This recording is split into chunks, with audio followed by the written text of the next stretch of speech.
fishing, and welcome to my Getting Started with Fly Fishing series. Today we're going to look at dry fly leaders and why they're important, some things we have to be aware of before we go out and buy some leaders and go fishing. So let's start off about what is a leader in fly fishing. Well, we have our fly line right here, and I have a fly. Or as you can see, there's no way I can tie a fly to that. I have to have some mono or some fluorocarbon between this and the fly, which is where these come in. This is a pack of leaders that you can buy, and you can loop-to-loop connection the leader to the end of the fly line. We've got a loop at the end of the fly line, I've got a loop at the end of the leader. I can just simply loop them together, and now I've got a leader attached to the end of my fly line. Now I can tie my fly on. So that's the purpose of leaders generally, is to give you something to tie the fly on, because obviously you can't do it to fly line. But they serve other purposes as well. When we're fishing dry flies for trout, we have the problem of worrying about spooking the fish. And so if the end of this line is too close to where the fish are, the splash of this hitting the water can spook the fish. Also, trout are looking up. They can see the leader. So if the leader is too thick, they're not going to take the fly. The other problem we have is that we need the fly and the fly line to turn over. So the leader has to turn over the fly. So when it lands smoothly and it lands with the leader more or less straight. We don't want it falling in a heap, tangling up everything and making a mess. So you've got these requirements. You need to turn over the fly, yet it has to be very delicate, so when the fish looks up, they don't see it, or they don't see a leader that much. They will see it, but it's not that big a deal for them if it's skinny. So how did the fly fishing industry tackle this problem?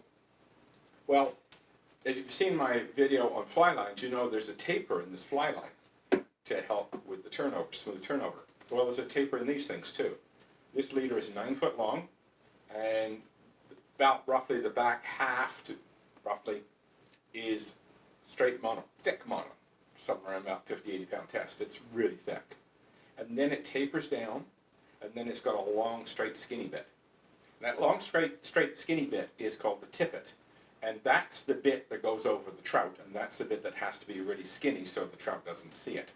So when we're talking about dry fly leaders like this, we're not talking about pound test. If you're familiar with bass fishing or pike fishing, you're going to be conscious of the pound test of your line. It's not a factor with dry fly leaders. We're worried about diameter because that's what the trout can see. They don't see pound test, they see diameter. So the tippet section of this, the skinny bit on this leader, has a rating system, and it's called the X system. And of course, they can do it simple. With fly lines, the smaller the number, the skinnier the fly line. Well, with the X system, it's the other way around. The smaller the number, the fatter the tippet. So I have a 3X here, and I have a 5X here. And the 5X is the skinny one, and the 3X is the fat one. This system goes from 0X to 7X as being the typical range. And to give you an idea, this 5X has a 4.8 pound test. This 3X has, if I can find it, 8 pound test. So you've got different pound test ratings, but we don't worry about them that much. We're worried about the diameter because that's what the fish see. So if I was going after trout with the dry fly, I'd want to be using at least a 5X tippet like this. I could drop down to a 6 or a 7 if I wanted to, get really, really skinny. But now I'm down to about 2 pound test. So we start to get that trade-off with breaking strain and diameter.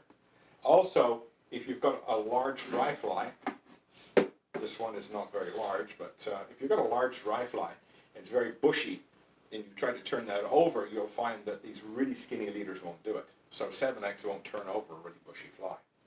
So there's all this give and take that you have to do with the leaders. If you go too skinny, you have fish breaking you off, and you may not be able to turn over the fly. If you go too fat, say 3X, 2X, then the fish can easily see the leader and doesn't hit the fly.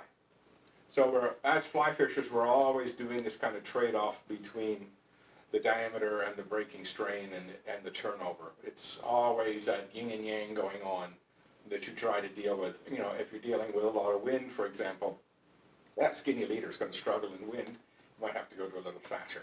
So those are the considerations you get into. Now, something else is when you start tying flies on, and this is 9 foot long, when you start tying flies on, it's going to get shorter and shorter and shorter. You get to a point where you don't have any skinny stuff left, you're starting to get into the taper. And now your leader is like 6 feet long instead of being 9 foot long. This is where these tippet spools come into play. This is a 5X tippet spool, and this is a 5X leader. What this does, this is the skinny stuff. It replaces the skinny stuff on here. So as this gets shorter, you put another bit on from the spool. So if I've lost 2 feet off this leader, I'd pull off 2 feet off of here, tie it on, and I'm back to a 9 foot leader again. So you normally buy these together. You would buy your leader and you would buy your tippet spool of the same size. So it's 5X, 5X. You wouldn't buy a 5X leader and get, you know, this one's 0X. You wouldn't use a 5X leader and 0X tippet. I mean, this is really thick stuff. It wouldn't turn over. So what would happen is it would start to turn over and just fall in a heap because you can't get skinny stuff turning over thick stuff. You always want to go the other way. You always go from thick to thin, not from thin to thick, because that never works. So when you start out in fly fishing, you buy your leader, you buy the matching tippet spool. And there are things you can go skinnier if you wanted with tippet spool, but you know, for getting started, match them up. 5X leader, 5X tippet spool. Now, as far as the length is concerned, when you buy these package leaders, most of them are 9 foot long. That's typical, that's standard.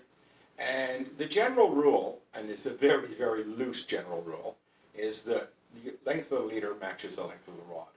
And most trout rods sold today are 9 foot long. Now, if you had an 8 foot long rod, you could still cast a 9 foot leader, no problem.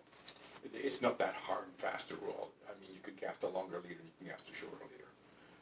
But the idea is roughly stay within that ballpark, 9 foot rod, 9 foot leader. It works quite fine. And you don't have to think too much. In fact, when you go out and buy these off the shelf, you're buying 9 foot leaders 9 times out of 10. And it's the specialty leaders that are shorter. So you might see some specialty leaders that are 7 foot or 7.5 foot. But your general trout leaders are 9 foot. So when you go out to buy a trout leader, keep in mind the X system. 0X is very thick, 7X is very skinny. 0X is very strong, 7X is very weak. 0X turns over really well, 7X doesn't turn over very well at all. But trout can see 0X a lot easier than 7X. So if you're not getting fish hitting your fly and you're using, let's say, a 4X leader, you might have to drop down to a skinnier leader to get to the point where the fish will hit the fly, because they can see that leader. I have a video on YouTube already which shows what your leader looks like from underneath the water, and it's surprising. It shows up a lot. I mean, it's like a trench in the top of the water. So, you know, it's surprising how much the fish can see of your leader. So why it's so important to go to the skinniest leader you can possibly get away with, to the size of the fly, the wind, and the size of the fish. So that's it in terms of trout leaders. Just remember they're tapered, they're designed for turnover. You have to buy a tippet spool to match them, and you need to know 3 knots. Now, I don't do knot videos, but I'll tell you the knots you need to know. Most leaders come with perfection loops, but cheaper ones don't, so you need to know how to do perfection loop, which enables you to connect the leader in a loop-to-loop to the end of your fly line. You need to know a knot to attach the tippet to the leader, and double surgeon's knot, triple surgeon's knot, blood knot, those are the ones you need to know. I use the triple surgeon's knot. It's quick, it's easy, and it lays flat. And the last one is you need a knot to tie the leader to the fly, and if you've already been fishing, you already know a bunch of those knots. Clench knot, uni knot, there's a bunch of them out there, you can use them. anything you're using in your current bass fishing, you can probably use to tie a fly on as well. So there you go. That's dry fly leaders. Just remember it comes in an X system, which is based on diameter, and we don't worry about breaking strain too much unless we get too skinny. So get out there and give it a try. I mean, dry fly fishing is a lot of fun, and the leader is an essential part of the system, and often it's an essential part of your success or failure. So having the right leader on and the right tippet can make your day or leave you fishless. So remember what we said about dry fly fishing and give those leaders a try. Cheers.